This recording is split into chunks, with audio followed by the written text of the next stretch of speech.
नमस्कार मेरे प्यारे मित्रों, मैं पंडित राजगुरु शर्मा। आप मित्रों, मेरे प्यारे साथियों, आज हम आपको बताने वाले हैं कि हमारे पास बहुत सारी कमेंट आती है, बहुत सारे मैसेज आते हैं, बहुत सारी कॉल आती है कि गुरुजी हम सिद्धि साधना से जुड़ी हुई जानकारी चाहते हैं, किसी भी देवी देवता के मंत्र का जाप करना चाहते हैं, वो कैसे करना चाहिए, उसकी विधि क्या है, यह हमें विस्तार से बताइए।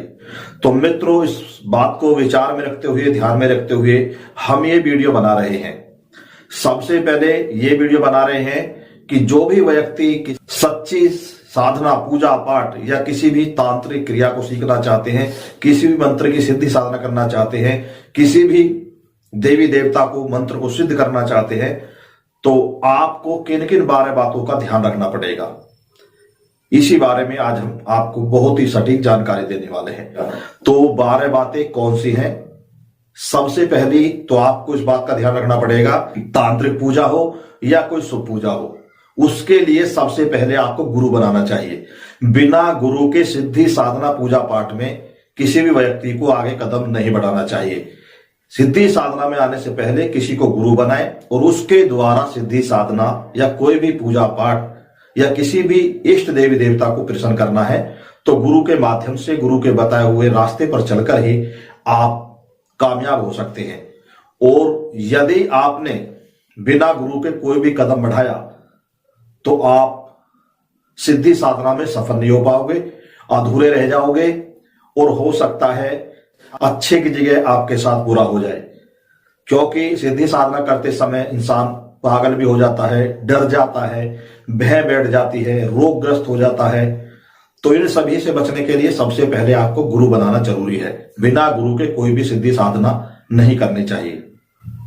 और जिस व्यक्ति को आप गुरु बनाते हैं उसके प्रति आपके दिल में कोई भी कपट, लालच या फिर जहर नहीं होना चाहिए। गुरु से जो कपट करेगा वो शिष्य कभी भक्ति में या अपने जीवन में किसी भी रास्ते पर सफल नहीं हो सकता। इस बात का विशेष ध्यान रखें। गुरु का सम्मान हृदय और मन से करें। गुरु है तो सब कुछ है। गुरु से ही जीवन सफल है, गुरु से ही मोक्ष है और गुरु से ही हर ज्ञान की प्राप्ति होती है। तो सबसे पहले इस बात का ध्यान रखना है। अगला, दूसरा, ब्रह्मचर्य का पालन करना पड़ता है। इसमें कोई भी शारीरिक संबंध नहीं बनाया जाता है और ना ही किसी स्त्री के प्रति मन में कोई गलत ख्याल लाया जाता है। नंबर 3, आपको जो सिद्धि साधना पूजा पाठ करनी है वहां उस स्थान पर करनी है जहां कोई आपको डिस्टर्ब ना करे, कोई आपकी पूजा में, सिद्धि साधना में विघ्न ना डाले, कोई शोर शराबा ना हो। जैसे मंदिर है, धर्मशाला है, गुरुद्वारा है, नदी किनारे है, जंगल है, पहाड़ है, या कहीं पर भी आप जहां को उचित लगे, जहां को कोई डिस्टर्ब ना करे, उसी स्थान पर बैठकर ये सिद्धि साधना करें।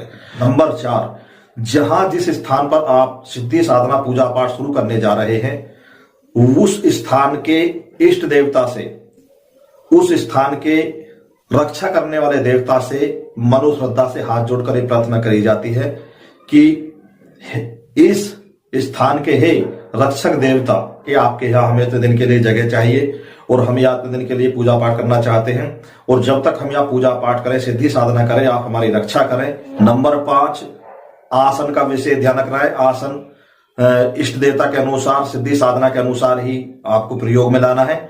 नंबर 6, माला जिस देवी देवता की आप पूजा पाठ कर रहे हैं, जाप कर रहे हैं, उसके हिसाब से ही उसी माला का प्रयोग करें। नंबर 7, जो वस्त्र आप धारण करते हैं वो ज्यादातर सफेद कुर्ता या सफेद तौलिया, चादर, सफेद तहमद, सफेद बनियान, इनका यूज किया जाता है वस्त्रों में। 8 दिन आप जाप करेंगे जब तक आप शुद्ध शाकाहारी भोजन का प्रयोग करें। यदि आप रह सकते हैं भूखे और भूखे रहकर सिद्धि साधना कर सकते हैं तो ये आपके ऊपर डिपेंड है। यदि आप ऐसा कर सकते हैं तो कर लेना। यदि आपकी क्षमता भूखे रहकर नहीं है तो आप फलों का आहार लें या हल्का भोजन लें, तभी आप सिद्धि साधना करें। और मांस, मदिरा, अंडा, मछलियों का बिल्कुल भी सेवन ना करें, ना लहसुन प्याज का बिल्कुल भी सेवन करें, यानी तामसिक भोजन का प्रयोग बिल्कुल ना करें। नंबर 8, आपको इस बात का विशेष ध्यान रखना है, जब भी आप किसी देवी देवता की सिद्धि साधना कर रहे हैं, पूजा पाठ कर रहे हैं, तो उसमें आपकी शरीर की क्रिया कैसी है, क्योंकि अलग अलग पूजा पाठ या अलग अलग सिद्धि या जाप करते हैं तो उसमें शरीर की भी जाप करते समय अलग अलग क्रिया, अलग अलग रूप होता है। इस बात का भी आपको विशेष ध्यान रखना है। ये बात आपको आपका गुरु ही बताएगा, लेकिन मैं आपको बता रहा हूं कि इन बातों का विशेष ध्यान रखना चाहिए।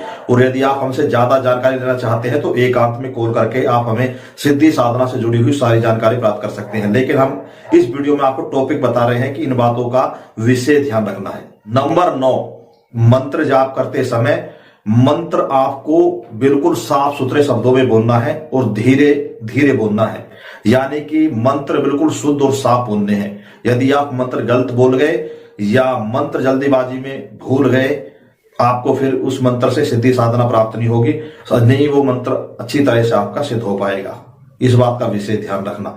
और माला हमेशा गूगी में अंदर ही आप उसका जाप करें। खांसी आ जाती है या गैस की प्रॉब्लम होती है, कोई ना कोई बीच में दिक्कतें आती है, बीमार हो जाते हैं, तो समझो कि आपकी सिद्धि साधना में कोई ना कोई आपसे गलती हुई है या उस सिद्धि साधना में कोई ना कोई विघ्न आ रहा है। तो इस बारे में भी गुरु से आप सलाह लेते रहे। नंबर 10, जब भी आप सिद्धि साधना पूजा पाठ करने बैठते हैं तो वहां या तो गंगा जल छिड़क कर आपको बैठना चाहिए, गोल चक्कर काट के बैठना चाहिए, या फिर वहां पीली मिट्टी या गाय के गोबर से लीप कर बैठना चाहिए और वहां धूप दीप देसी घी की जोत जलाकर बैठना चाहिए। यानी कि पूजा की सभी सामग्रियां वहां उपस्थित होनी चाहिए पहले से ही, क्योंकि बीच में आपको उठना नहीं चाहिए। बीच में उठोगे तो वो भी गलत है। सिद्धि साधना पूजा पाठ करने से पहले सभी सामग्रियां वहां रख कर बैठे ताकि आपको बीच में उठना ना पड़े। नंबर 11, सिद्धि साधना करते समय आपको नींद नहीं आनी चाहिए। नंबर 12, सिद्धि साधना का जाप करते समय आपके हाथ से माला नहीं छूटनी चाहिए। ये 12 बातों का आपको विशेष ध्यान रखना है। यदि आप जीवन में सिद्धि साधना करना चाहते हैं, किसी देवता को प्रसन्न करना चाहते हैं, किसी मंत्र की से जाप कर रहे हैं, उसे सिद्ध करना चाहते हैं, तो इन 12 बातों का आपको विशेष ध्यान रखना है। यदि आप इन 12 बातों का विशेष ध्यान रखेंगे तो आपको 100% तक ही सिद्धि साधना का लाभ मिलेगा। आपकी सिद्धि साधना संपूर्ण हो जाएगी और जिस मंत्र को आप सिद्ध करना चाहते हैं वो आपका अच्छी तरह से सिद्ध हो जाएगा। यदि आप इन 12 बातों का ख्याल नहीं रखते हैं, इनमें कोई भी गलती करते हैं, कोई भी कमी करते हैं, तो आप लाभ की जगह हानि उठा सकते हैं, कोई ना कोई चोट खा सकते हैं, कोई ना कोई जीवन में बहुत बड़ी परेशानी भी खड़ी कर सकते हैं। क्योंकि सिद्धि साधना पूजा पाठ करना कोई हंसी खेल नहीं है। इसके लिए बहुत ज्यादा त्याग करना पड़ता है, बहुत सारी बातों को लेकर सावधान रहना पड़ता है। आत्मा, मन, चित्त, मस्तिष्क को शुद्ध रखना पड़ता है और पूरी लगन और ध्यान से जिस देवी देवता की आप पूजा पाठ कर रहे हैं, सिद्धि कर रहे हैं, साधना कर रहे हैं, मंत्र का जाप कर रहे हैं, पूरा मन, मस्तिष्क, पूरा शरीर, पूरी सारी शरीर की इंद्रियां उसी से कनेक्ट होनी चाहिए जिसका आप जाप कर रहे हैं।